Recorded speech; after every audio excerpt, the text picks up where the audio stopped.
નમસ્કાર ખેડૂત મિત્રો, આજે આપણે અલમપર ગામની અંદર આવેલા છીએ અને અલમપર ગામના પ્રગતિશીલ ખેડૂત એવું માધાભાઈ આપણી સાથે. નમસ્કાર માધાભાઈ. નમસ્કાર. માધાભાઈ, આપણું પૂરું નામ જણાવો ને. મારું નામ માધવભાઈ મનુભાઈ બગોદરિયા, ગામ અલમપુર. તો માધાભાઈએ સાગર લક્ષ્મીના ચણાનું વાવેતર કર્યું છે, સાગર લક્ષ્મી 5 નંબર. તો માધાભાઈ, આપણે આ શેણા સાગર લક્ષ્મીના તમને કેવા લાગ્યા?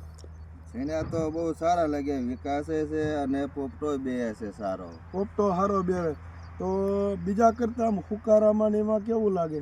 હુકારામાં હાવ ઓછું. આપણે તમે જોઈ જો વિડીયો, એમાં એકેય છોડવા લાગતા હોય.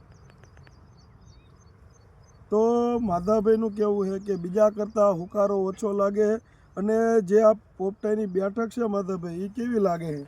પોપટાની બેઠક સારી જ છે. તેમ ઠેઠ ડાળ લગણ તેમ જોવો થળીએ છે. તે ટૂંકી ઘડીએ પોપટા બેસે અને ઉત્પાદન સારું લે એવું લાગે અત્યારે આપણને. હા, જો આના કન્ડિશને રહે તો કેટલા મણ ઉતારો આવે વીઘે?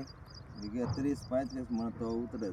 તો આપણે જોઈ શકો છો કે આ જે ચણા છે સાગર લક્ષ્મીના, તો એની બેઠક કેવી છે. જો એવું નથી કે એક છોડવે લાગટ, બધા છોડવે આપ જોઈ શકો કે એક જ ધારા પોપટા બેહી ગયા છે અને અંદર વચકા એવા બેહી ગયેલા બધા. તો જેને ચણાનું વાવેતર કરવું હોય એને એકદમ સાગર લક્ષ્મીના ચણાનું વાવેતર કરવું.